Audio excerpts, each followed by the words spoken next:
आ गली स्टेशनवा पे मतलब बैठे लिया गोरत ट्रेन में। ठीक बा।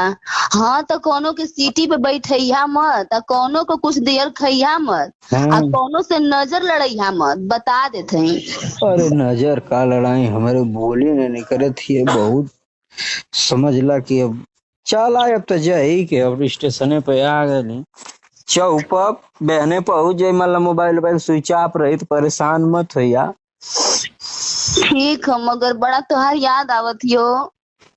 हम यहाँ बतिया कहानी है बाबू से हमारे बिना ना रह पाए लेकिन बंदा ना जबरदस्ती टिकट निकाल के हरियाणा भेजे तो राइजा राइजा में हम बस अब घर में निकले थे टेम्पो पकड़ के आवत।